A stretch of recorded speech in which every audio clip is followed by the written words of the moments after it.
okusaba. Katonda kitaffe omwagalo nnyo w'ekisa, gwe Katonda atwagala tulabirira era afaayo ennyo olw'obulamu bwaffe. Weebale nnyo, weebalire ddala ng'otukoze bulungi otukuuma okutuusa ku ssaawa eno.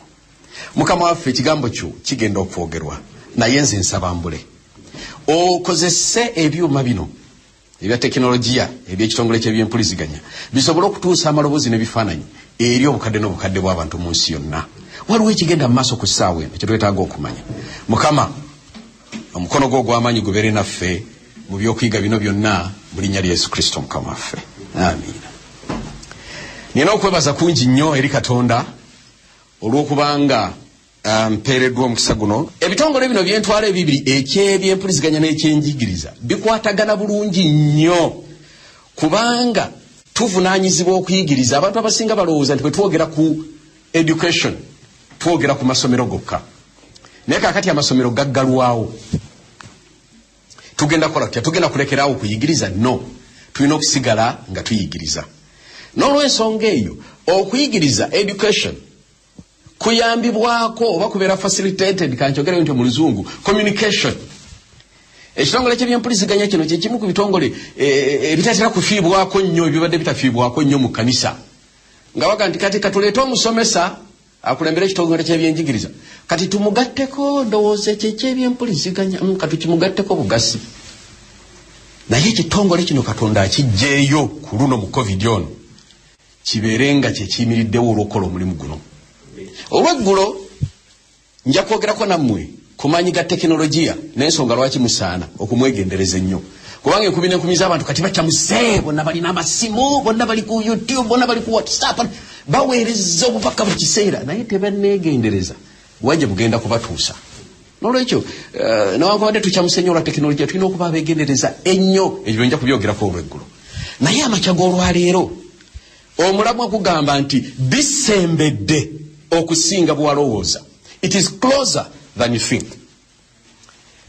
Okuvanga ennaku z'omwezi 12 omwezi ogw'omusanvu ogwa July, ensi eno yagwamu obutyabaga obutakkirizika. Enkumi n'enkumi z'abantu babadde ebirowoozo byabwe n'okutuusa kati obukadde n'obukadde bw'abantu buziddwa COVID nga babuzaabuzizza. Ekyo nakyo nyinza ofuna omukisa n'ekyogerako olweggulo, akakodyo k'okubuzaabuza COVID kwaleese.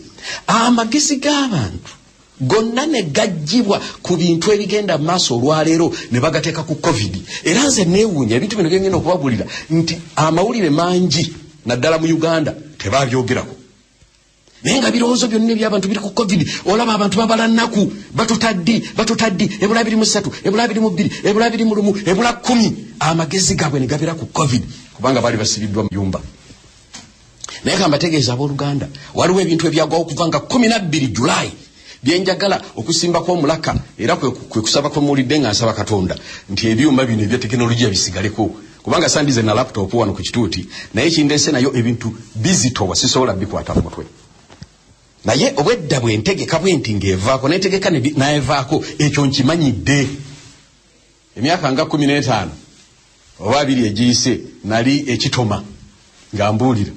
Naye ngenda okutuuka ku topic enkulu ennyo, empewo ey'amaanyi twali tusomera bweru neevaayo nejja neekuba projector screen negikuba abaana bali batudde mu maaso, projector screen nemenyeka neyabika. Kaakati ngenda okukyuka njiye ekirala, ate nali kwesa DVD mu biseera ebyo nga PowerPoint tunnamuyiga.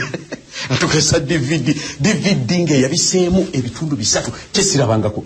Nagenda okulaba tezannya kwe kugijja mu DVD player, okugijjamu ng'eyabise nga sijikutte nako ebitundu 3. Sitaani nga mumalirivu obutabulira bubaka obutanzikiriza, naye kikyamusala kubanga ebintu byonna natuuka nembijja mutwe nembuulira. Bwe namala okubuulira abaana ne basalawo. Olunaku olwaddako yali Sabbiiti nga tetujja mu kahoolo k'ekitoma. Essomero lye bali bakalituwa tetujjamu ne tusabira ebweru. Sitaani mba nkola koolo wendi n'aleeta enkuba ey'amaanyi, ffenna ne tudduka ne twekuma mu kasenge mutayinza kubuulirira. Olwamala okwekuma mu kasenge ako enkuba n'egenda yatwala eddakiika 3. Naye era Sitaani stiru yawangulwa, abaana baasalawo era ne babatizibwa. N'olwekyo olutalo luno lw'amaanyi buli tuba tubulira ebigambo ebikulu naddala ebyobunnabbi. Julaayi nga 12 ensi za Bulaaya zalumbibwa amataba agatakkirizika. Bungereza yatandika n'ebintu bino byonna neefuna amataba ag'amaanyi. Nabadde nsoma ku ka Wikipedia wano nekaga nti Kazambi, emidumu gya Kazambi ne gijjula, kaakati amazzi ne gajjula mugga ne gayita ku midumu we gifukirayo, n'emidumu kye gyakola ne gikola Kazambi ku nguudo za Bungereza. Abasajja bagamba nti they had the wettest day mu kiseera ekyo mu myaka egisukka mu 10 nti mu kiseera ekyo baafuna enkuba nnyingi ne bafunamu olunaku olw'okutoba olutagambika. Kaakati ensi za Bulaaya zino zaafuna obuzibu nga bwe njogedde okutandikira ku Bungereza ne zijja amazzi ne gatuuka mu Austria, mu Belgium, mu Croatia, mu Germany, mu Luxembourg, mu Netherlands, mu Switzerland ne mu Italy. Abantu abasukka mu 229 ne bafa mu mataba gano nga 184 kyenkana bava Germany, mu Belgium 42, mu Italy omu, Austria omu, Romania omu. Naye abakulu bayogera ebigambo bino. Omukulu wa Belgium, Minister wa Home Affairs, Annelies Verlinden, yayogera ebigambo naga nti kano ke kamu ku butyabaga bw'obutonde ensi yaffe ke yali erabye. Owa German, Minister President Malu Dreyer, ow'ekitundu kye bayita Rhineland Palatinate, yagamba nti nno gano amataba kye gatukoze gatusaanyizaawo. Kigambibwa nti baafiirwa biliyoni za euro ezisukka mu 2 mu bintu ebyali insurance zaafiirwa nnyo, ate kisuubirwa nti naye okufiirwa okwasingawo kwe kwali okw'ebintu byonna ne batasobola kubala. Njagala kwanguyako wano mbalage ebintu bino. Katutandike n'ensi zino: United Kingdom, Bungereza, Germany, Netherlands, Belgium ne Luxembourg. Abasajja bano ekizibu kye balina nti balina emigga. Kati emigga gino gye jajja ne gijjula. Bw'otuuka Belgium, mu East Belgium, baafuna amazzi nga gali ku milimita 271 okuva ku ttaka, kubanga enkuba yabakuba ennaku 3. Bagamba ebigambo bino nti enkuba eyatonnya mu nnaku 3 yasinga enkuba etukuba mu mwaka omulamba.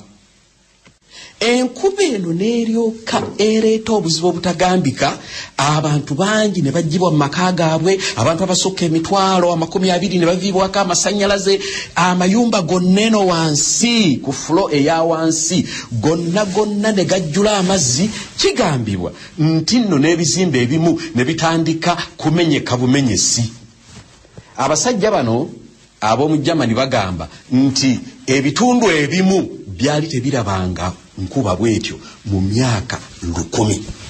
Amazzi gano gatandikira Belgium ne galiko gatambula ogenda Germany ne gadda mu Netherlands ne gadda Switzerland we zatuukira 14 Julaayi nga Bulaaya atobye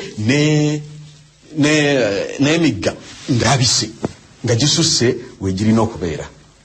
Julaayi nga 24 akawungeezi ne wabawo thunderstorms, enkuba erimu okubatuka okutagambika. Kaakati ebyo ne birumba Belgium mu masekati n'amaserengeta ga Netherlands. Austria eno yalumbibwa Julaayi 17. Ebibuga byeyo byonna ne bitwalibwa okutuukira ddala wansi nga ku boda yaabwe ne Germany. Abasajja bakola kye basobola, naye munnange Katonda yeebale nti omusajja omu ye yafa mu buzibu obwo. Bwe tugenda Belgium, bano baalumbibwa 15 Julaayi.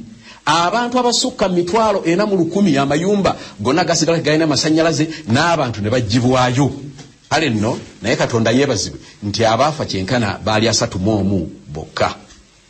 Ensi zino siyinza kuzoogera bibuga ku bibuga, kijja kulwawo, naye nina kyennoonya lwaki mbagambye ebigambo bino.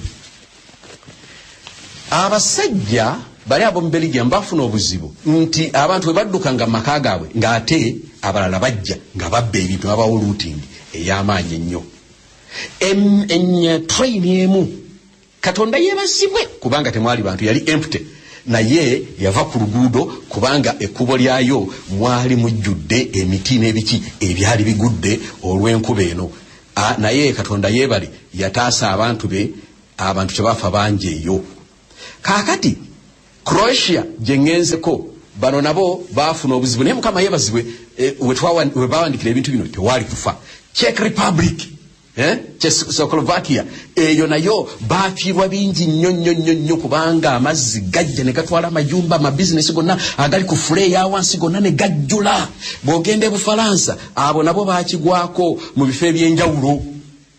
Bisinza kwogera wano kubanga amanya ga Kifalansa makakanyavu nnyo. Naye zino nsi bannange zeetegeka dda zasima ddaddaamu ennungi naye abasajja bano era tekyagaana. Kigamba nti okusinziira ku katabo ke bayita Meteo France okuva nga 12 Julayi ku ssaawa 2 ez'okumakya okutuuka ku Friday nga 16 Julayi enkuba yali mu milimita 19 ze yinki 7. Okitegedde amazzi ago ge gaatuula nga tegakulukuse ne gatuula bwe bati. Kitegeeza nti bw'oba olina omufaliso gwo ogwa yinki 5 omukaaga 7 bwe gati amazzi bwe gaali ku nsi nga gatambula. Naye Mukama era yeebazibwe tewaali baafa. Kati Germany yensi eyasinga okubonaabona. Ffe twali wano tulowooza corona tulowooza biki batusibidde mu nnyumba eri abasajja n'abakazi nga bafa. Nti abasajja 135 be bafa mu Rhineland, 47 be basitwa mu North Rhineland Westphalia, eri Bavaria nayo bafa 2. Abasajja bazimya moto 4 ne bafa mu mazzi gano. Ebifaananyi mwetaaga mu nsaba mugende ku YouTube mulabe obuzibu obwagwa mu nsi ya Germany kubanga abantu bafe Germany abasukka mu 3. Bagamba nti mu myaka 10 abamu ne baga nti mu myaka 10 tebafunanga ku nkuba yenkana bwetyo. Districts sinza kuzibabuulira ziri mu Germany mwe mwetuukireyo mulabe. Naye abantu bafa mu Germany ate ebintu ebyazikirira byali bingi nnyo ne train ne bagamba nti zijja kumala kyenkana wiki nga tezitambula olw'okuba amakubo gaazo gonna gaguddemu ebitititi n'ebintu byonna by'oyinza okulowooza. Banyabo ne basebo kanserengeteko mangu eno abasajja betuyita abantu abasibe 360 inmates balina okugibwa mu kkomera ate n'abalwadde bangi nnyo abasukka mu 3 bagibwa mu ddwaliro bata St Antonius Eschwell ne batwalibwa awalala okutuuka omutawaana guno gwe gwakendeerako. Bwe tugenda mu Italy abasajja enkuba yakuba abasajja mu Italy ddaamu ne zitulika ebifo byonna amakubo gonna emmotoka nga bazitwala nga bw'olaba butoyi nga babutwala butwazi bwe butyo bwe bazanyisa obw'abaana naye nga mmotoka nnene ez'amaanyi ezigula obukadde n'obukadde. Mu Luxembourg kyekimu ekyaliyo, mu Netherlands kyekimu ekyaliyo balina omugga buyita River Meuse. Omugga guno River Meuse gwabanyaabonya okuviira ddala nga 14, 15 Julayi 16 balina ze bayita dikes ezo ne zitulika ne zaabika eno omaliziisa eddaamu. 10,000 z'abantu ne balikebwa nga tebalina masannyalaze n'amayumba nga gagudde. Romania eyo yonna kambuukeyo olw'obudde. Switzerland Julayi 15 ekyali eyo kyabatabula. Bungereza twamwogeddeko dda. Naye banyabo ne bassebo ekigambo kye njagala okutuukako wano kaŋŋendeko ku muliro. N'omuliro nagwo gwajja. Kasooke maliriza ate amazzi. Kyewunyisa ti ne Sudaani wano omugga gwe bayita Blue Nile nagwo gwajjula era ne guba nabo ne babeera bubi nnyo. Merowe eddaamu yaabwe yaleeta obuzibu era ne bayiira amazzi mangi nnyo. Bw'otuuka mu Omaani abasajja bagamba nti eddungu lifuuse mugga. Bannange ensi ziri nkalu, ezo ensi ttake, ezo ensaani zonna naye zajjula amazzi.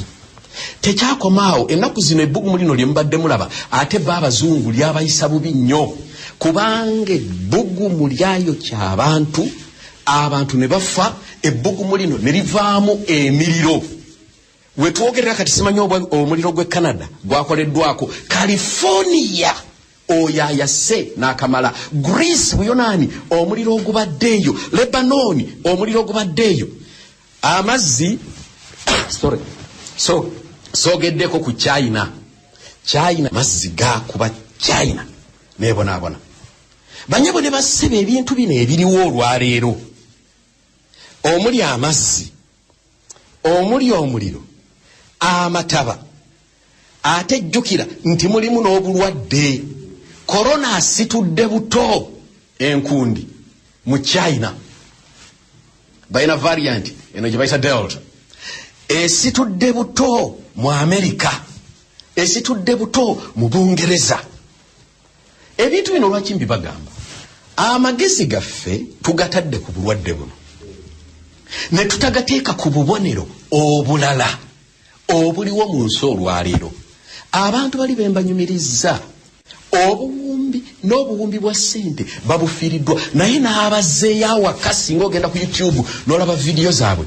Emmotoka ennungi ddala wano zetugula okuva ku bukadde 45 zonna amazzi gazitwala ne gazimenyamenya ne gazigatta n'emiti ne gazigatta n'ebiki. Zonna amazzi gaali g'amaanyi ne gazikuŋŋaanyiza wamu, ebizimbe eby'amaanyi ne babisekeeterera eno wansi olw'amazzi gano ne bitandika okugwa.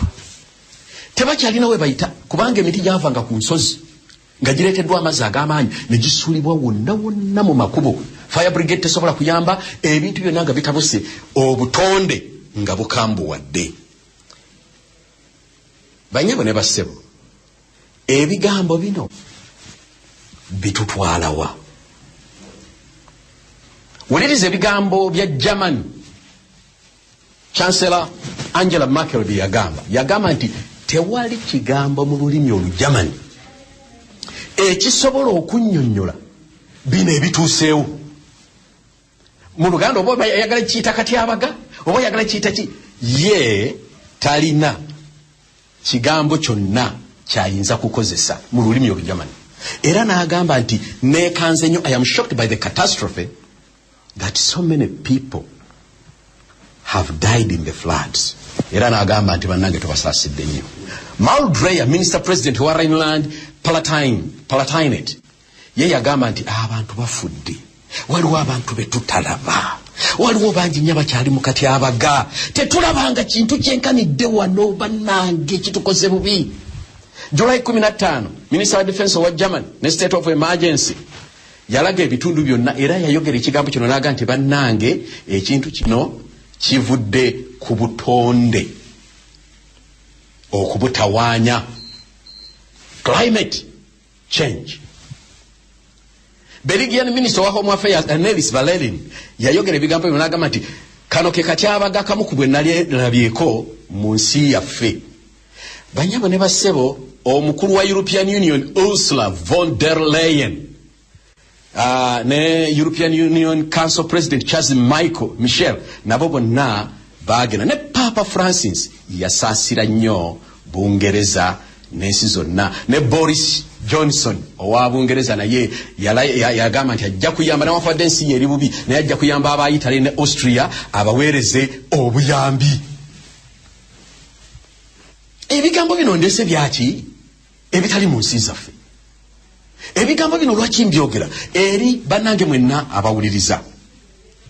Mujjukire omutwe gwe nabawadde gugamba nti bisembedde okusinga bwe tulowooza.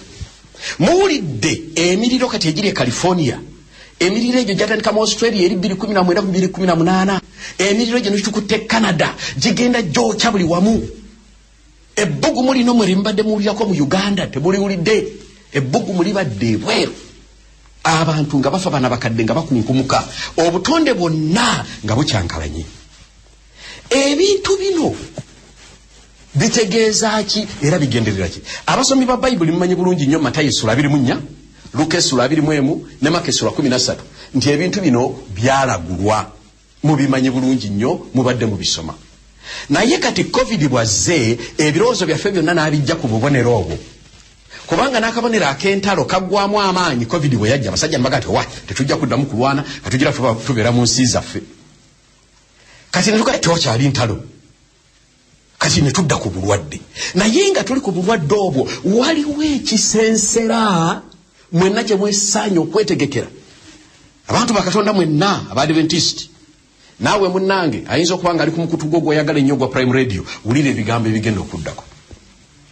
Waliwo olukuŋŋaana lwe bayita COP, the Conference of the Parties.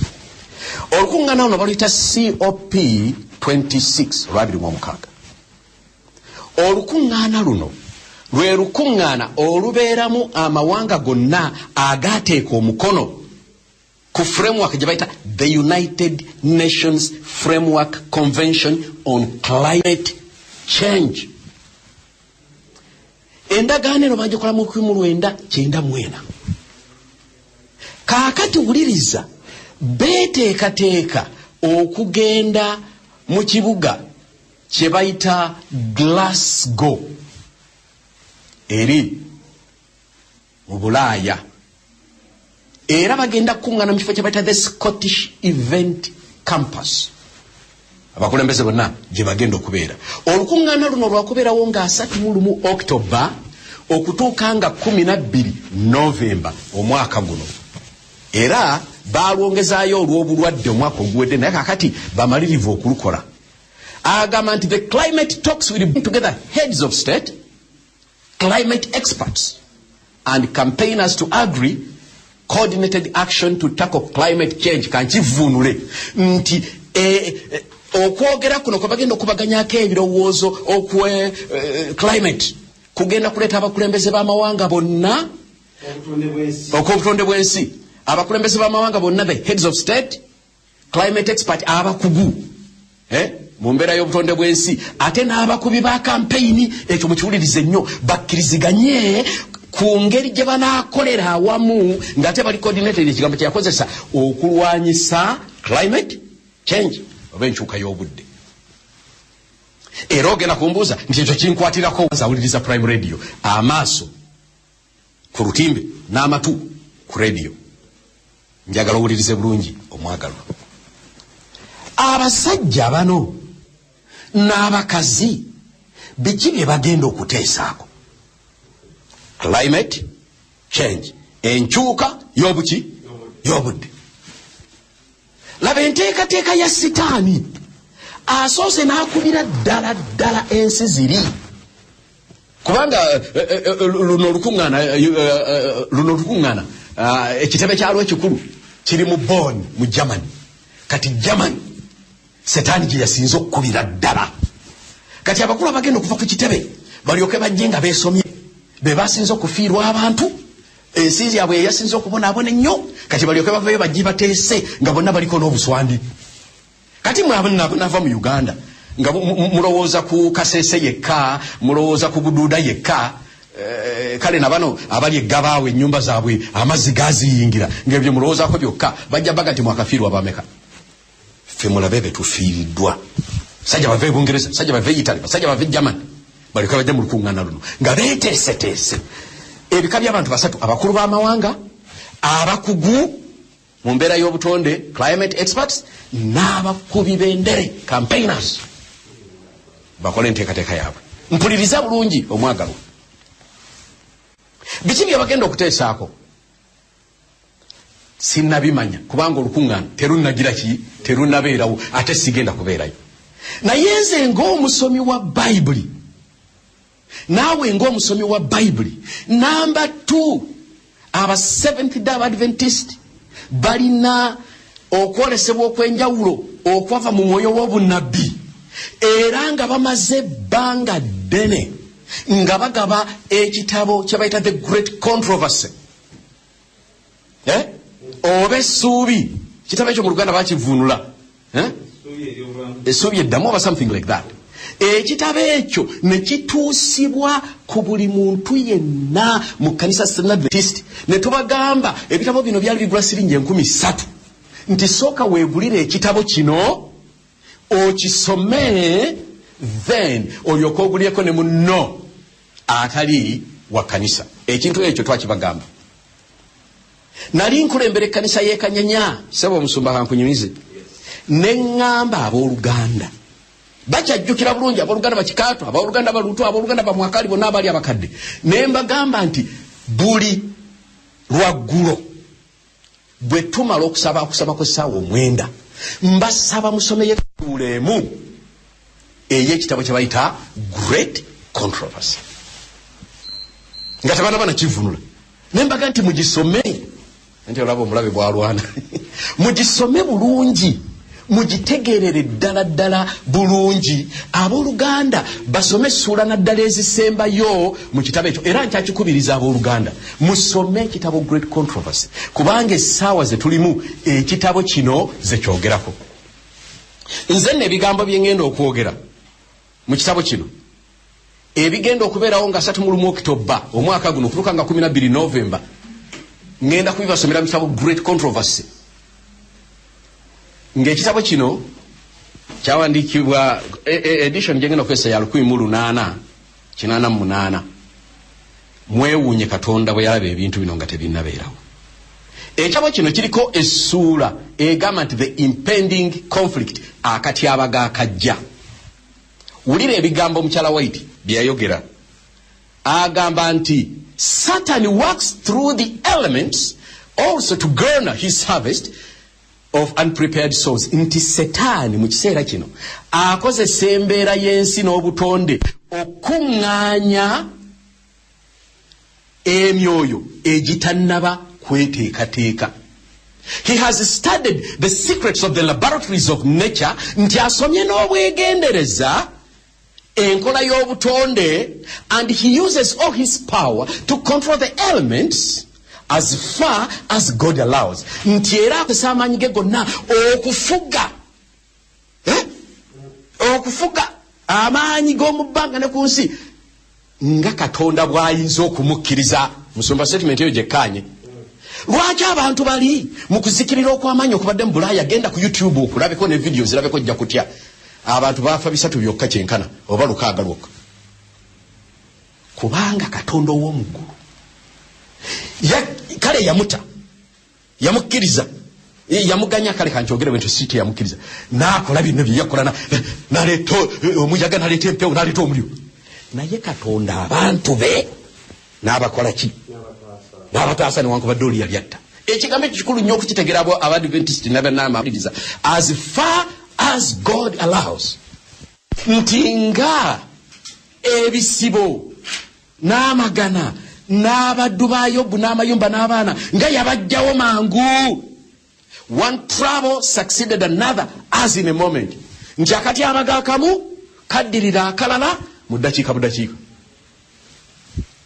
Katonda yasaasidde busaasizi Bulaaya.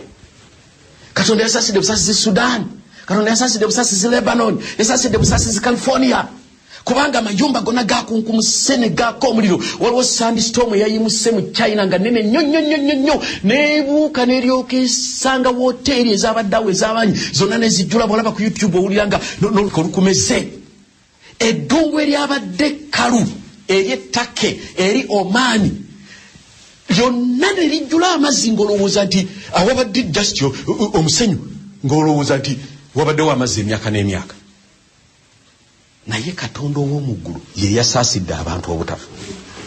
It is God that shields his creatures and hedges them in from the power of the destroyer. Nti Mukama yakuuma abantu be n'ebitonde bye n'abikugira mu maanyi g'omuzikiriza. But the Christian world have shown contempt for the law of Jehovah, and the Lord will do just what he has declared that he would. He will withdraw his blessings from the earth and remove his protecting care from those who are rebelling against his law and teaching and forcing others to do the same. Agamba bwati nti nno naye ensi y'Abakristaayo newankubadde Katonda agikuumye naye bongedde okujemera amateeka ga Katonda.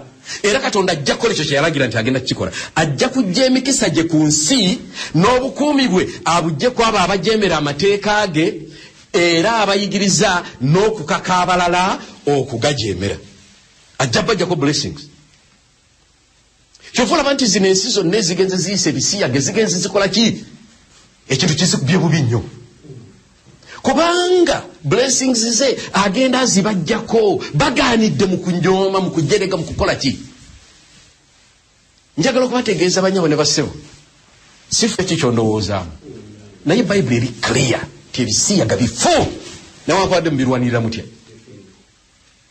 Sifaayo oba njogerako ekyo bundowooza nti that's not my problem. The Bible bwe ngamba. Actually waliwo n'ebitundu bya Bible byesinza kutunulako olw'okuba ndi muntu nga biga nti yenali ebisiyaga asaana kuttibwa. Ekyo is a Bible statement. Naye saagala kutunulayo. naye abasajja abakuliriza ebintu ebyo kati ogenda okulaba nga abajemedde amateeka ga Katonda ne babiteeka ne mu constitution zaabwe ne bagenda ne bakola embaga n'ebifaananyi by'embaga okuva mu Gwekyenda nga bagatta. Actually omukazi gwe basooka okugatta Sebo Musumba gwe basooka okugatta mu New York kali kakazi ka myaka 89 nga ke kasajja ate akakazi nga ka myaka 9 be basooka okufuna ebbaluwa. Katonda is not happy. Siganti ffe tuli balungi naffe tuli babi naye ogenda n'olaba enkuba eri ku bantu bali nga nzibu nnyo. Katonda agambye nti ajja kujjawo. Kaakati nkyasoma ekitabo ekyo The Great Controversy agamba ebigambo bino. Satan has control of all whom God does not especially guard. Nti Sitaani alina obuyinza eri abo bonna Katonda batakuuma mu ngeri enjawulo. He will favor and prosper some in order to further his own design. Nti abamu ajja bagaggawaza abawe n'omukisa asobole okutwala maaso plans and he will bring trouble upon others and lead men to believe that it is God who is afflicting them. Nti abamu ajja baleetako obuzibu agamba abantu nti Katonda y'ababonyaabonya. Waliwo kyengezaako okutuukako. While appearing to the children of men as a great physician who can heal all their maladies, nti nga yeefuula eri abaana b'abantu ng'omusawo omulungi mbw'agenda okuwonya obulwadde bwabwe, he will bring disease and disaster. Kakati ndowooza tutandise okukitegeera lwaki nageze mu Great Controversy. Nti nga yeefuula abayamba ate agenda bongera bulwadde, ate abaleetere n'obutyabaga. Amazzi gakubye egindi, kino kyagize egindi, omuliro gwakutte egindi, buno obulwadde bwa corona biki. Agenda maaso n'agamba nti until populous cities are reduced to ruin and desolation, okutuusa ebibuga ebirimu abantu abangi bwe birizikirizibwa era ne biggwamu abantu. Ebintu bino mubiwulirize ebya Great Controversy. Njagala musomeyo page zino zendimu ziri page 5:9, page 5:86 ako mukawandike Great Controversy. Ogenda osomyo kati Great Controversy zino zigenze ziwandikibwa mu editions ezenjawulo. Naye nze kyenvudde nkuwa chapter gye bayita the impending crisis. Ati abaga akajja gwe ye chapter gy'oba osoma. Huliriza. Even now he is at work. Akokembadde njagala nnyo tina mu kiseera kino Sitaani akola in accidents and calamities by sea and by land, in great conflagrations, in fierce tornadoes and terrific hailstorms, in tempests, floods, cyclones, tidal waves, earthquakes, in every place and in 1,000 forms, Satan is exercising his power. Kajivunwe tina mu kiseera kino Sitaani akola mu bubenje obuli ku nguudo nawulidde nti Kenzo eyeye yefudde oba emirundi emeka, mu butyabaga obuli ku nnyanja balance the boat ne ku ttaka, mu muliro ogutayolekeka Great Conflagrations twogera ku World Trade Center n'ebirala, mu miriro mu tornadoes zenki empewo ez'akazimu ne terrific hailstorms nga amayinja gagwa ag'omuziro okuva mu ggulu, mu muyaga ogutagambika, in floods n'okusaasaana n'okubuna kw'amazzi, cyclones empewo zonna ez'akazimu, tidal waves amazzi nga gava mu nnyanja nga gabuuka gayingira mayiro 3 ku lukalu, mu musisi earthquakes. Nti mu buli kifo kyonna ne mu buli bukodyo bwonna Setaani alaga amaanyi ge. Mulina okwekkanya abooluganda ebintu bino nabibayigiriza amasomero abasinga ku mmwe abali myaka nga 35 40 mbibayigiriza n'abato. Nembaga nti Katonda tekyali mu bizinesi yakola nkuba. Enkuba eno ekolebwa byuma, technology bamuyita HAP, high auroral frequency program, n'enkola gye bayita TELSA. Temuga nti njogera ku Tesla ya Elon Musk. TELSA technology ono amaze emyaka egiwera ng'asobola okukola enkuba n'okukola musisi n'okukola musisi ow'omu nnyanja gwe tuyita tsunami. Kaakati ebintu bino byonna technology ono aleese obuzibu obutagambika nti Setaani bw'amukozesa n'asiikuula ebbanga oba n'asiikuula wansi byonna ng'abiteeka kwani ku Katonda. Ntaye yaleeseyo enkuba ye yaleso yo musisi kubanga tumanyi nti Katonda alina obuyinza kutonde naye banyabo ne basebo mwe obunabbi atunyonyodde bulungi nti no way bino byonna bikolebwa Sitaani. Oyo musigo mulaba oba obubenje bwe mulaba agamazi agabutikira biki Sitaani yabikola ate tulina obukakafu kubanga kumala emyaka 15 tubale tumanyi technology ono goeta harp ne Telsa technology. Kakati Sitaani bwakola ebintu bino n'alyoka abikola mu maanyi ng'ebula myezi bwezi tugende mu lukuŋŋaana lwebeta COP 26 olunabeera eri Glasgow mu Bulaaya. Kakati abantu bagende mu lukuŋŋaana nga bonna entiisa ebajjudde nga balina kukwata ebinaateesebwa eri era teri nsi enoosobola kukiwakanya kubanga eneekiwakanya nayo bajja gisimbamu omuzinga.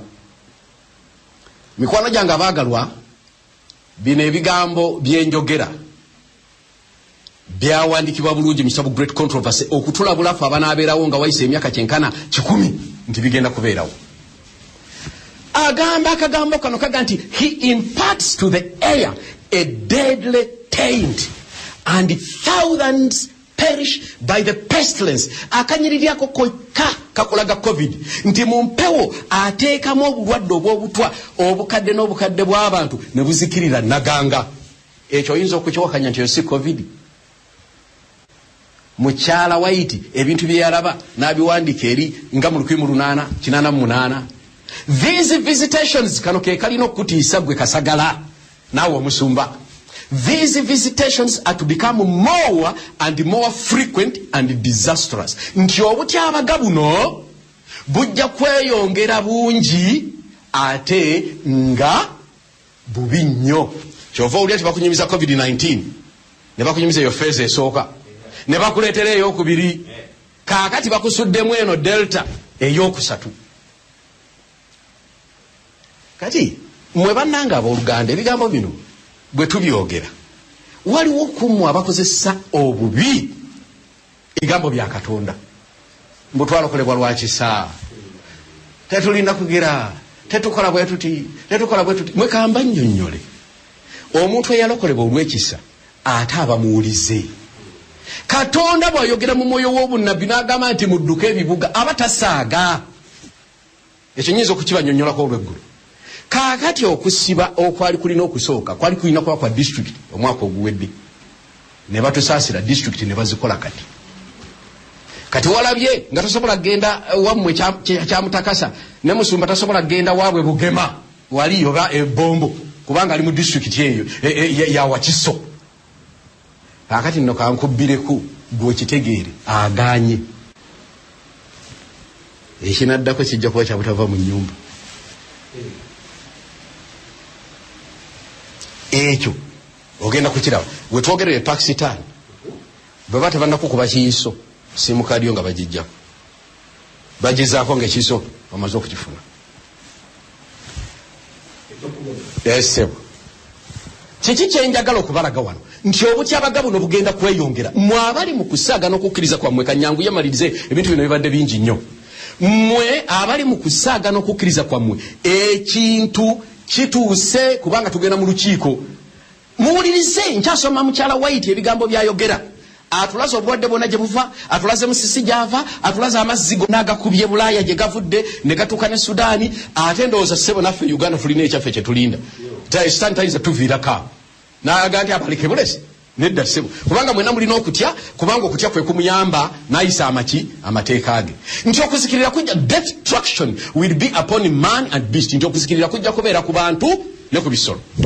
N'aleeta Isaaya 2:4 n'agamba nti ensi ekungubaga era eggwaawo abantu ab'amalala baggwamu amaanyi nti ensi n'abagitulamu bonna boonoonese because they have transgressed the laws bamenya amateeka Katonda changed the ordinance ne bakyusa ebiragiro bya Katonda broken the everlasting covenant ne bakyusa endagaano ey'emirembe n'emirembe. Kaakati amatu gonna gateeke ku rediyo yo kubanga ntuse katundu akakulu ennyo mukyala White kayagala omanye ne Katonda. And then ebyo nga bibaddewo the great deceiver will persuade men that those who serve God causing these evils. Nti awo nno omulimba omukulu alyoka amatize abakulu bali abagenda okutuula mu lukiiko olwo nti bali be batuleetedde obutyabaga. The class that have provoked the displeasure of heaven will charge all their troubles upon those whose obedience to God's commandments is a perpetual proof of the transgressors. Kakavu aganti ekibiina ky'abantu bali abanyizizza eggulu nga bamenya amateeka ga Katonda n'okukola ebitali bituufu bagenda kuddira obuzibu bwabwe bwonna obw'amazzi okubakuba obwaki bwonna babuteeke ku bantu abagondera amateeka ga Katonda, kubanga abantu abo abagondera amateeka ga Katonda babasaliza omusango kibaluma kana bagati abo bemba mukwata. Uliriza kano kenjagala nnyo that this sin has brought calamities which will not stop until Sunday observance is strictly enforced, and that those who present the claims of the fourth commandment, thus destroying the reverence for Sunday, are travelers of the people, preventing their restoration to divine favor and temporal prosperity.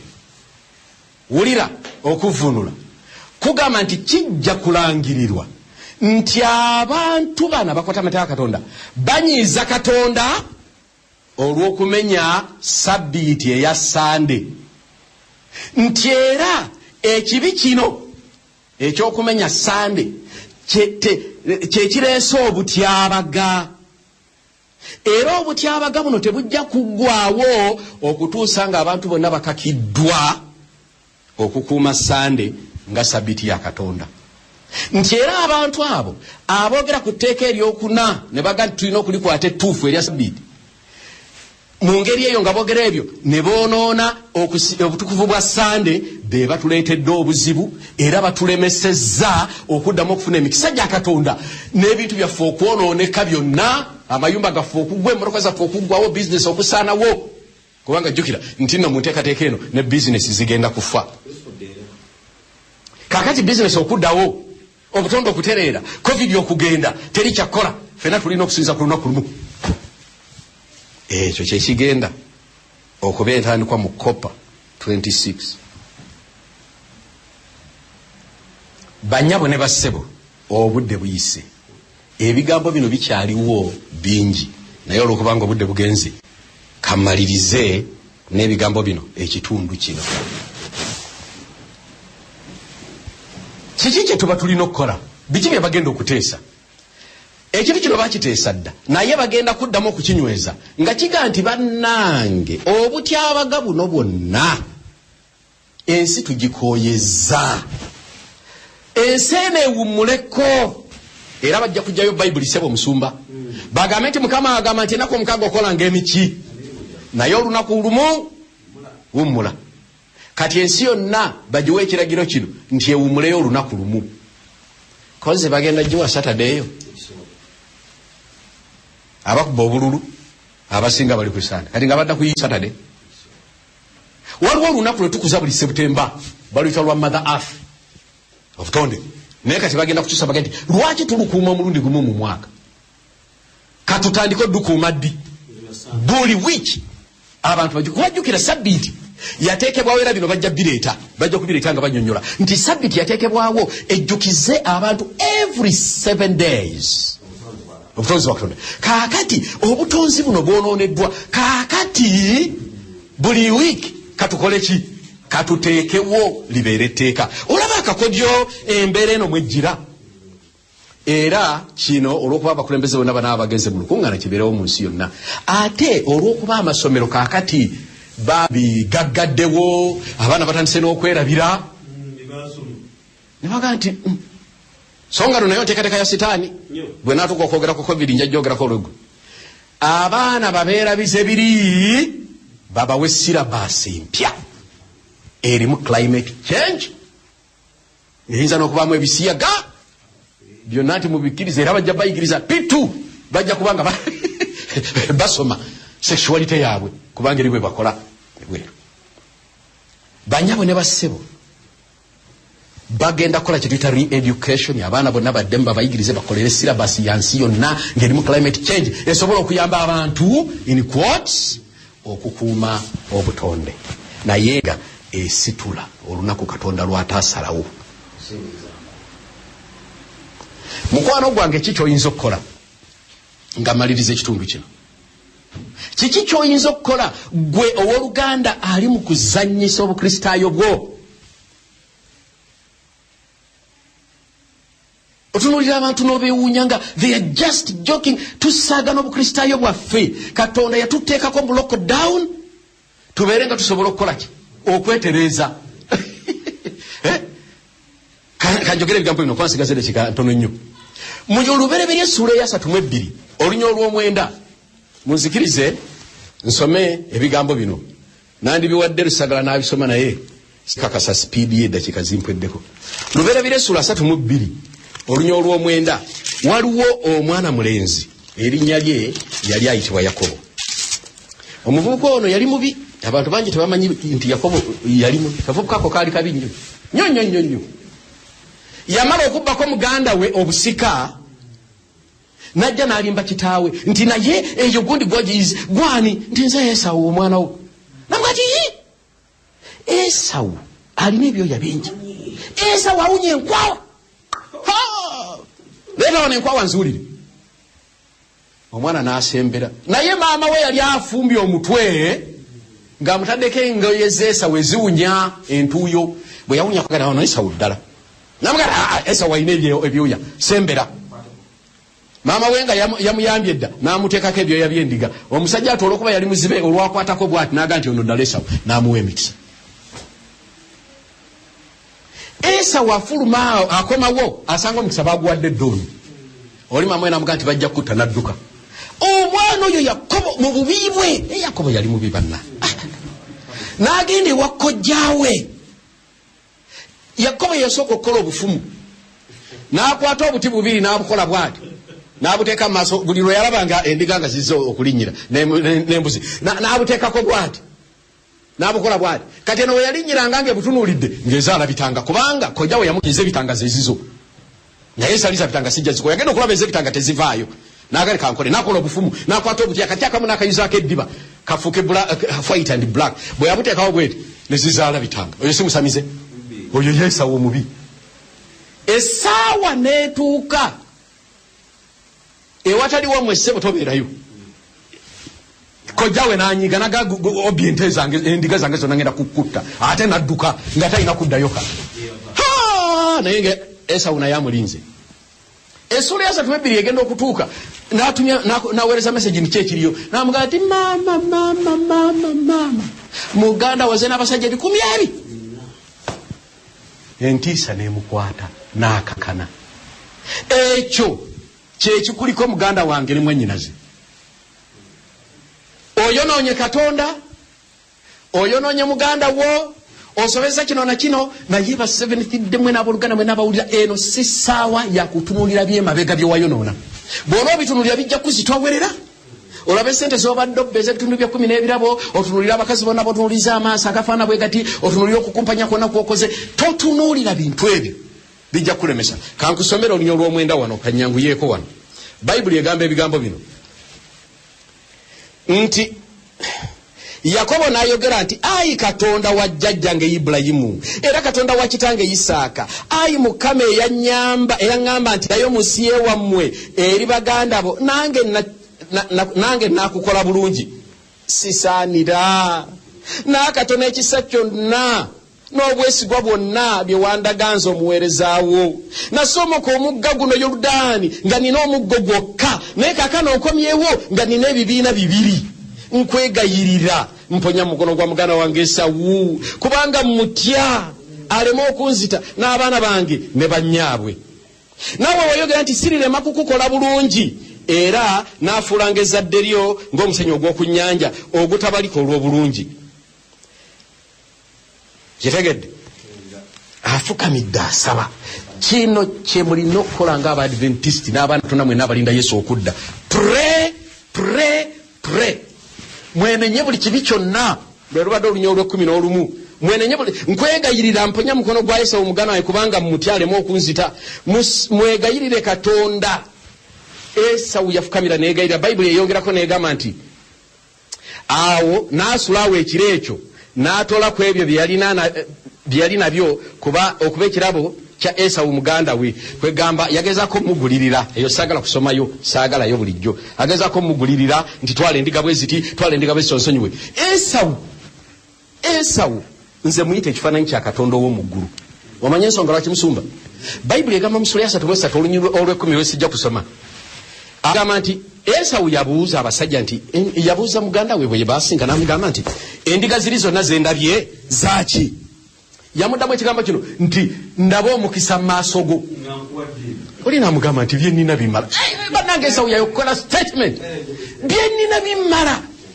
Kituufu obulokozi bwabuwa Katonda talina kyayagala kumuwa byonna birina naye yeetaaga obuulize. Binina bimala. I don't need anything from you. Tosobola kumpa sente yonna okulokola nze nja kulokolera buki bwereere. Esau Yakobo kyava yogera mu linnya olw'ekkumi mu Sura ya 33 n'ayogera ebigambo ebyesirabira n'agamba nti nkwegayiridde bitwale. Si lwakuba onsonyiye manya onsonyiwe naye lwakuba mmaze okulaba ekisa mu maaso go. N'amaliriza n'ebigambo ebyantiisa n'agamba nti kuba bwe ntunudde mu maaso go ndabye nga tunudde mu maaso ga Katonda. Kati mwe muddawo ne mugamba nti Esau kale yali akagoyo Esau alakagoyo egondi me basebo Esau yali maaso ga Katonda. Naye kamalirize n'ebigambo bino banyabo ne basebo. Olunyi olw'abiri mu Sura ya 32 lugamba bwe ruti kino kye kigambo kye nsaba okole ku ssaawa eno. Lugamba bwe ruti nti Yakobo n'agolokoka ekiro ekyo n'atwala bakazi be bombi n'abazaana be bombi n'abaana be 11 n'asomoka omugga Yaboki n'abatwala n'abasosa akagga eyo n'abateeka eyo kyokka olw'abiri mu ennya ye n'asigala yekka. Eno ssaawa yakubeera wekka. Bizinesi zo omwami wo mukyala wo abaana bo bonna bazze ku bbali. Otandiko okwogera ne Katonda nti sebo olunaku olw'enkya ngenda sisinkana baganda bange bali mu lukiiko era bye basazeewo mmanyi si birungi gyendi.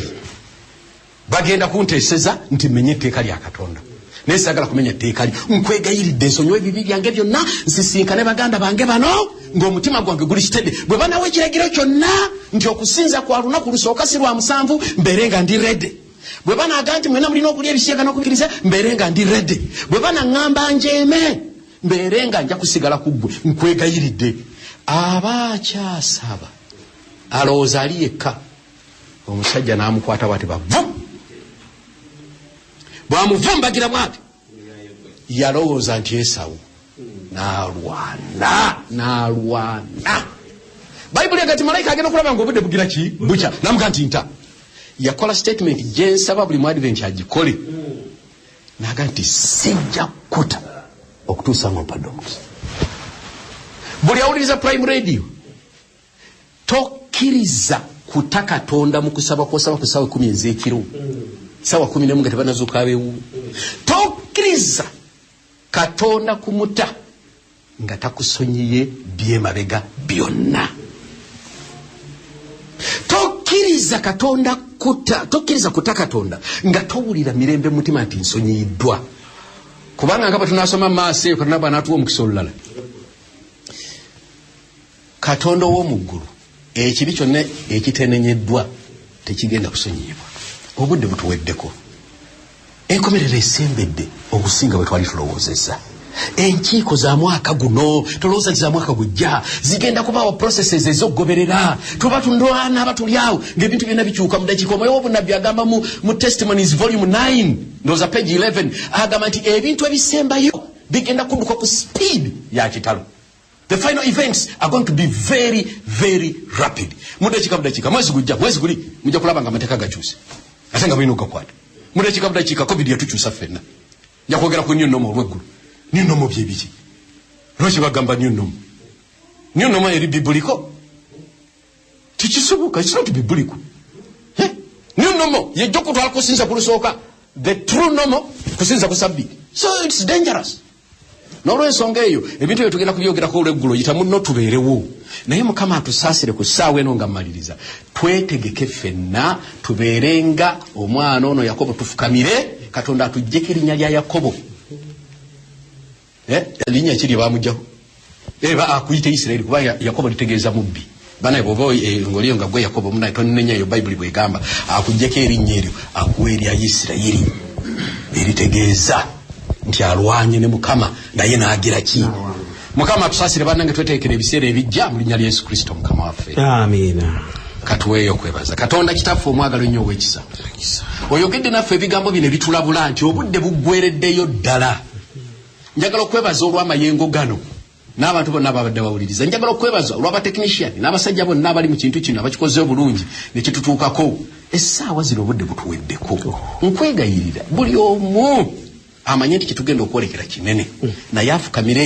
akwegayirire aleme kuta okutuusa nga awulidde okusonyiyibwa mu mutima gwe Mukama yimirira naffe mu byonna mu linnya lya Yesu Kristo Mukama waffe